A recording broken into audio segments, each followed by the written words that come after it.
time for Brick Chisel!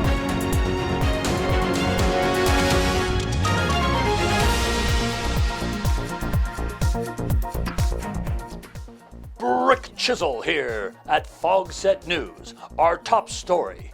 Russia has hacked into the United States government cybersecurity systems in an egregious attack on the welfare of America. And who knows what sort of bugs they've put in the system. President Trump is shown here making a statement about Russia. I have President Putin. He just said it's not Russia. I will say this, I don't see any reason why it would be. And that's the outgoing president. We also have a clip from the KGB Russian spy squad responsible for the hack.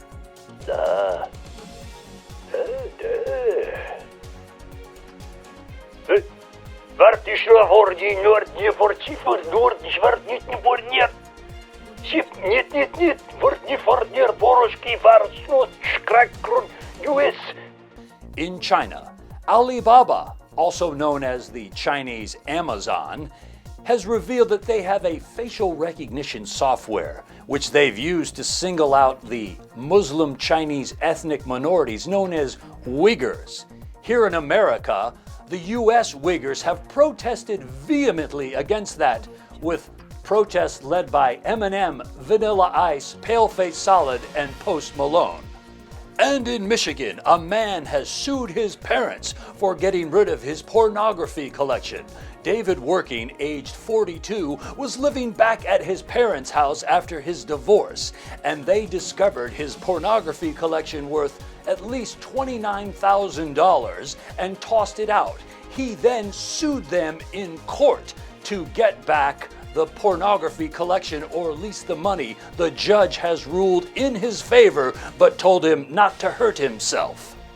And we have snippets here from the 911 call of David Working calling the police. 911, what's your emergency? Hi, my name's David Working, and my mom and dad stole my pornography collection.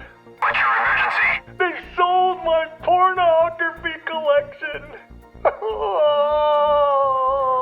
Backup is en route. And now, a special report from our insect reporter, Buzz Hivesting. Thanks, Brick. Well, the fly that's been unnamed that landed on Vice President Pence's head during the vice presidential debates has now been offered a senior management position in the outgoing Trump administration. He's also joined with several other Republican senators to protest the election, saying he was used to big piles of stinky shit. In another fatal accident, 12 flies were killed in a swatting incident in Des Moines, Iowa. We'll have a moment of silence for them right now. And now back to the maggots. And that's been a year, folks. This is Brick Chisel from Fogset News. The potato. The whiter the potato, the sweeter the juice. The potato is not for everybody. The potato is part of the nightshade family and has some disagreeable traits. The potato has a dark side. If you turn green by eating a potato, please consult a physician immediately. The potato can cause poverty, class warfare, religious infighting, and the desire to eat grapefruits the size of tumors. The potato may cause chafing, skin cancer, and the confidence to sing Irish dirges for no apparent reason. The potato is not responsible for the river dance, nor Irish dancing. The potato grows best in cool, dark, and dry climates. Like a pup, the potato may cause you to speak in an accent. Potatoes are perennial, but your mileage may vary. The potato may cause you to grow eyes in the back of your head. The potato may attract blight, carb overload, and roommates that won't pay the rent. Don't ever call him Spud or Hey Spuddy. The potato may cause you to play with potato head. Making wine from potatoes, though not as strong as vodka, may be an alternative at 2 a.m. on a Saturday night, or a Sunday night, or, well, if you're Irish, pretty much any night. The potato is humble, but when provoked can kick the nutrition out of most vegetables, including the eggplant, the squash, and all California fruits. The potato.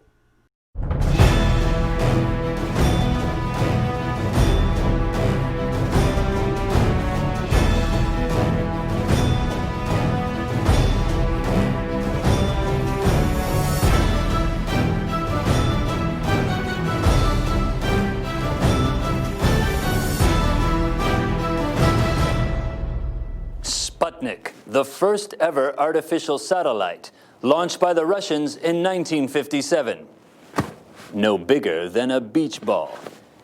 It orbited the Earth for several weeks, emitting a simple beep-beep radio signal and freaking everyone out. Not that the beeping was so scary. That's not the point.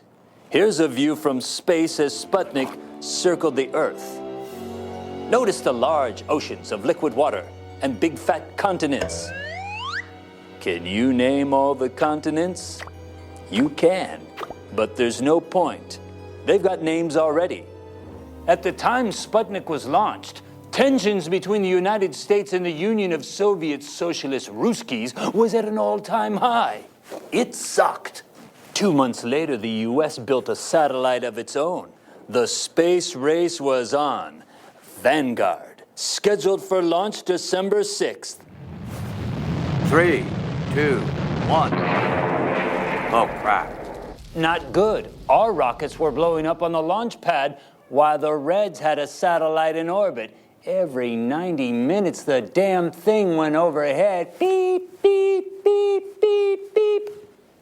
Lyndon Johnson, then a United States senator, said, "Soon they'll be dropping bombs on us from outer space like kids dropping rocks onto cars from the overpass."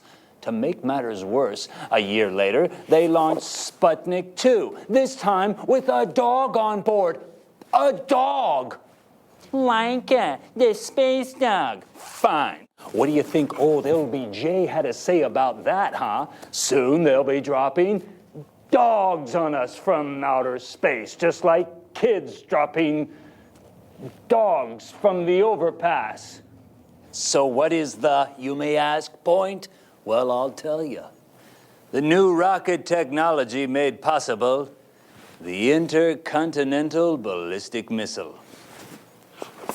In both countries, twitchy digits were poised over the big red button, itching to hurl an arsenal of atomic death across the globe in a final fiery apocalypse of mutually assured destruction. This is the Russian premier's telephone. This is the Russian premier's telephone melting in a nuclear inferno.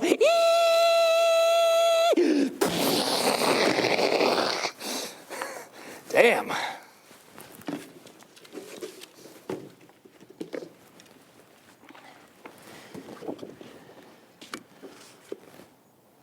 Remember that movie with Charlton Heston when he was the last guy on Earth and he sat alone in a movie theater and watched movies?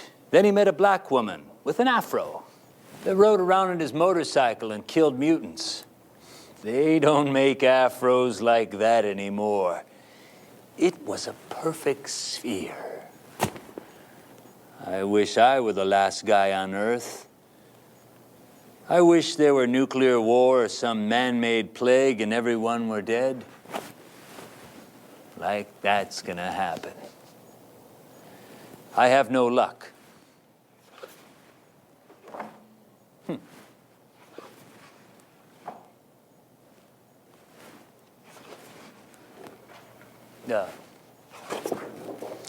You again? Okay, you commies had your fun. Dogs in orbit. Ooh, whatever. Doesn't matter. You know why? Because we had a secret weapon from Nazi Germany. That's right. What's a documentary without friggin' Hitler in it? The Spoils of War. German rocket scientist Dr. Werner von Braun.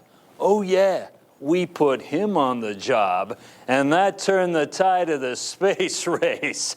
Achtung, baby! By 1969, Americans were on the moon. Take that, you commies. Ha! Nyeh, nyeh, nyeh, nyeh.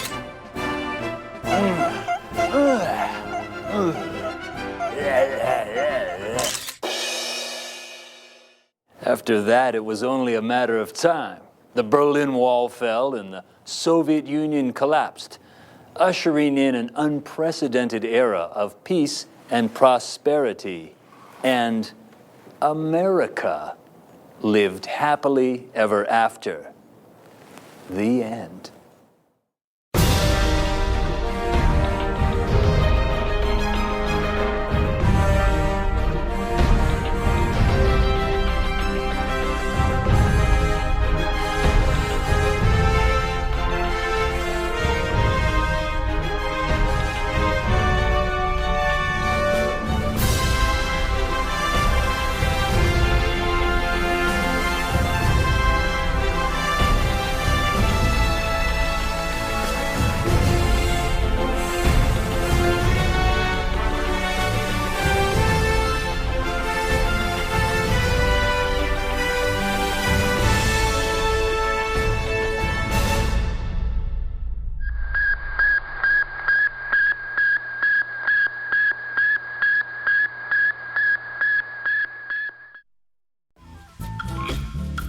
If you've been denied medical coverage, then perhaps the new medical special at Pet Shack is for you.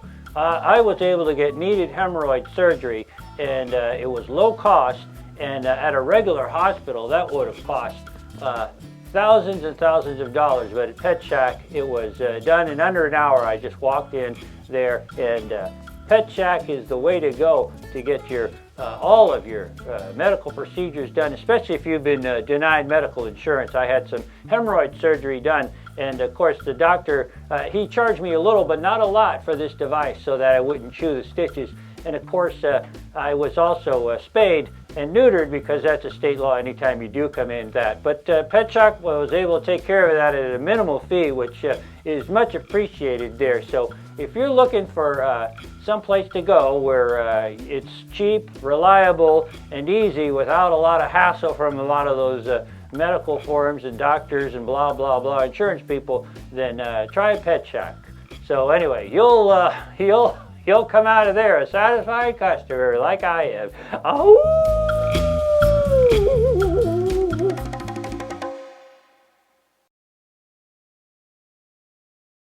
Hi folks, Michael Meehan here, and welcome to Fogset. We've finally been able to get a hold of Tony Sparks, our roving reporter. And as he often files reports from dangerous and inaccessible places, sometimes we don't hear from him for a while. And we've just been able to establish contact with Tony. He's been stranded on a cruise ship since March, and we are talking to him via ship-to-shore radio. So let's see if we can get on. Tony! Tony, hello, Tony. It must be rough. It must have been rough. Oh, it has been rough lately. Ooh, that is rough, baby. Well, Tony, it's nice to hear that you are safe. Many of our Fogset viewers were very worried, and I assume that you are now out of danger. Over? Oh, yes, it has been dangerous. But these cocktails are deadly. Deadly? What is deadly? Over? Keep them coming, Augustino. Si, Senor Sparkle. Oh, baby. Oh, that's so wonderful. Are you in danger right now, Tony? No. I'm stabilized. We're stabilized right now. And we have hit a rough patch, but people have been so kind. And if it wasn't for the PPE and my Fogset expense account, it would have been a lot tougher. Hey, Augustino, let's play shuffleboard later. I'm working right now. Tony, what is it like there now for all of you? Well, like I said, the people have been nice. Ooh. They're nice people. That is good to hear, that you've gotten in with the locals, assimilated into their culture, and are understanding their customs. Over. Senor Sparkle, we have the cake for the dancers. A little later, please. Si, Senor Sparkle. Tony, what's going on? We hear alarm bells. Over. Senor Sparkle, we've spotted porpoises off the starboard bow. Tony. Look, I'll investigate, and I'll get right back to you. Keep those hands on, baby. Tony.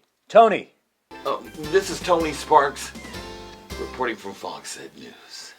Well, that was Tony Sparks, and obviously he's in a great bit of pain. out on the high seas. We'll keep Tony and all the crew in our thoughts and prayers. This is Michael Meehan for Fogset.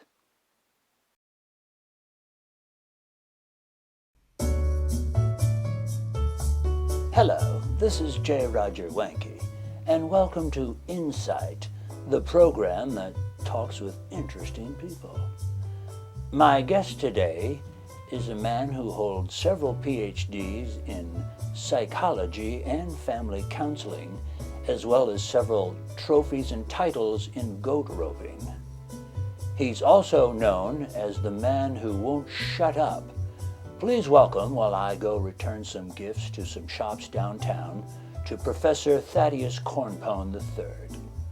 Well, I don't know about you, but I'm happy as a hog and slop that the holidays are behind us like bad road, and we're dangling our toes in the waters of the new year.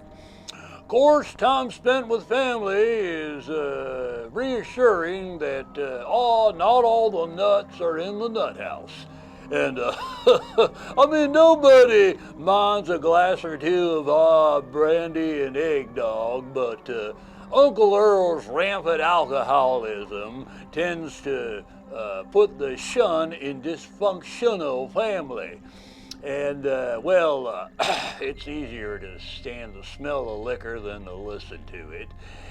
What with old Earl's xenophobic rantings as he emptied the punch bowl of mulled wine and then moved on to the rum cake, and then eventually falling into the Christmas tree, which caused a ruckus. And, his wife, Aunt Shirley, she's a little serious, what you might call a firebrand, and there's little humor to be found in her zealotry, which is, it's kidding some folks is like kicking a loaded polecat. But she did bring a nice Jell-O dish, which we all seem to enjoy, except for her daughter Llewellyn, who's a militant vegan and has shaved her head as she searches for her gender designation, which seems to have been accelerated since her boyfriend Illich disappeared last time because, he was involved in a Ponzi scheme with falsified immigration papers and he was deported. But,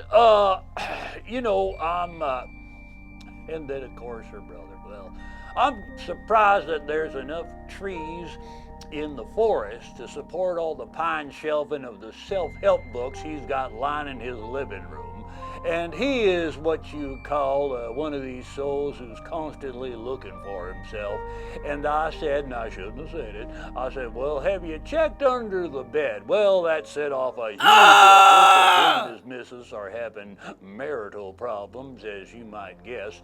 And of course, he suffers from all sorts of syndromes. But their son, let me just say this.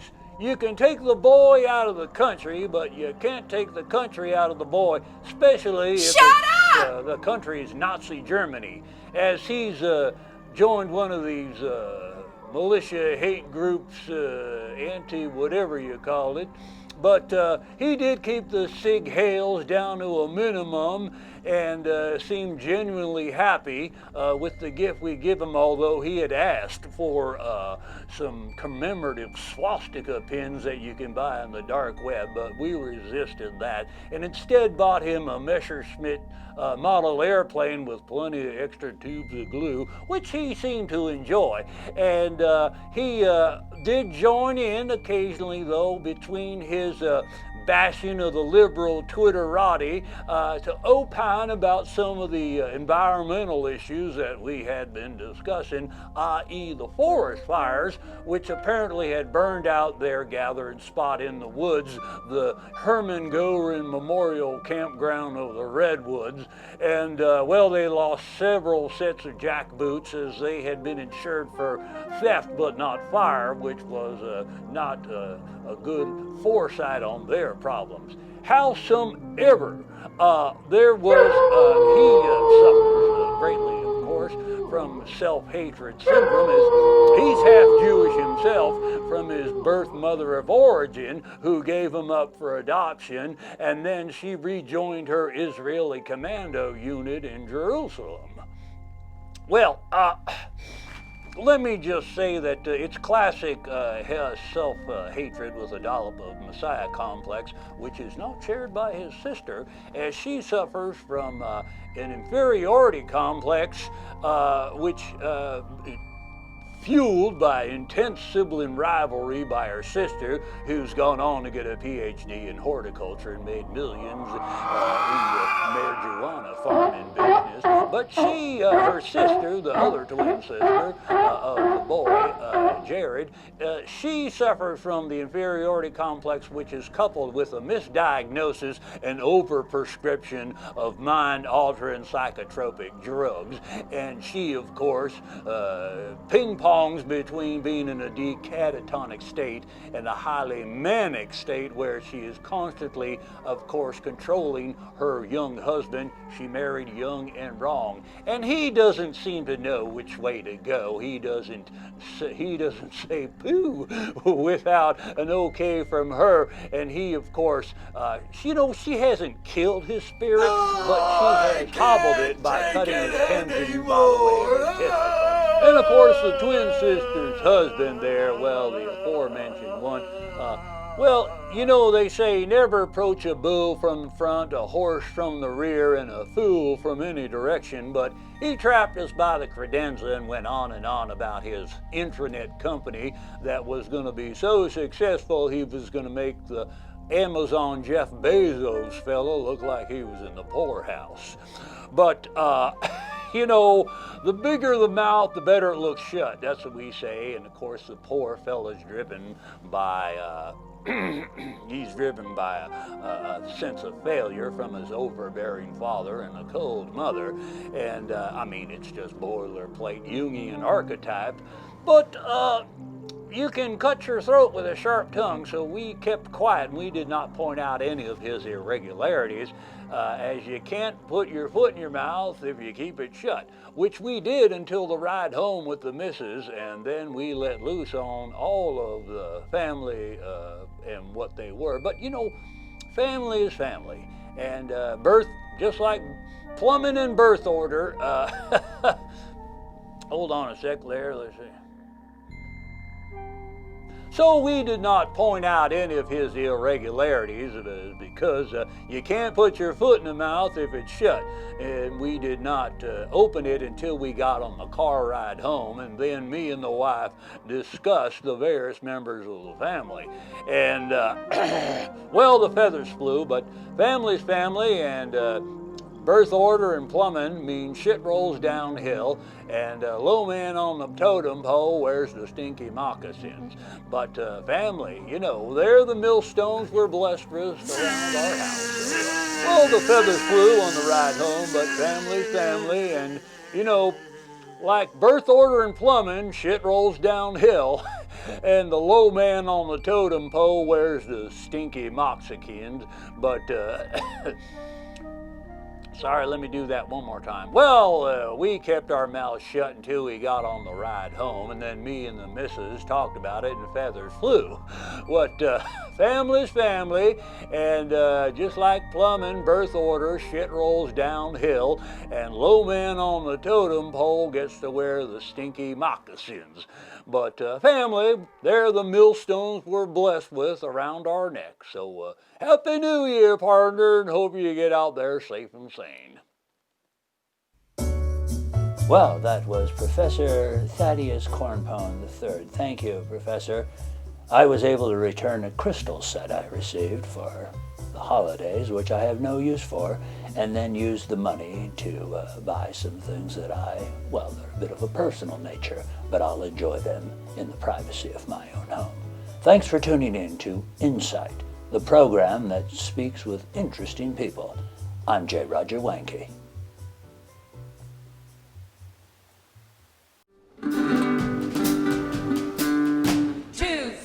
Oh, come with me to a land where donkeys play, and squirrels say, where will I put my nuts when you go away?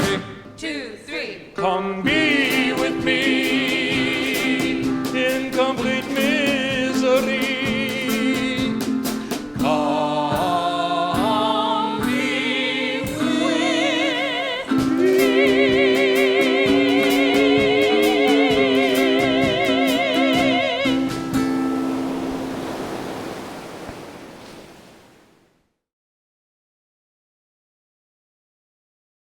Greetings, Fogset viewers. This is Seymour, and I apologize for my rudeness and uncalled for language in the last show. It was not becoming of any Fogset employees or special guests or any even furballs like myself. So it is with great sadness that I announce that I'll be stepping down from my position here at Fogset to spend more time with my family. Thank you, and I hope you have room in your heart to forgive me.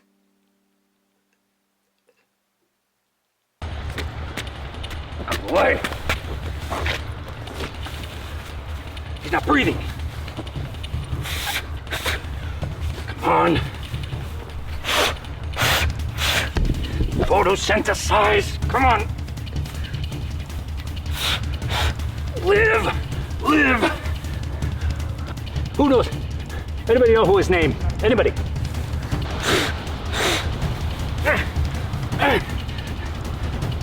Who's got AED panels? Give me some panels. Clear.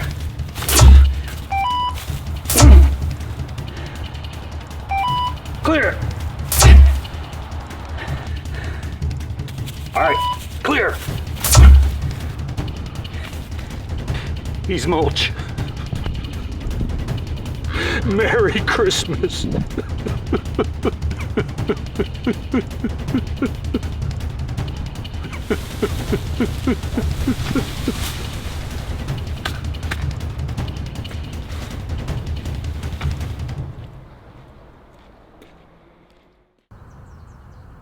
Hello. I hope I didn't frighten you. I'm your neighbor.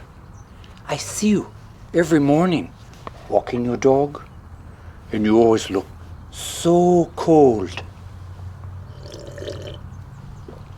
In the winter mornings. But when you bend over to pick up your Great Dane's steaming pile, you look so hot. You, not the pile. See you tomorrow, huh?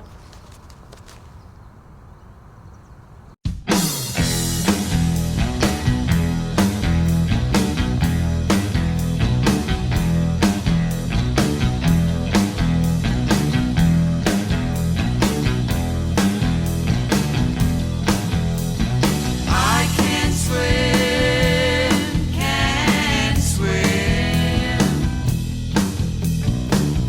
can swim,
That's enough of that.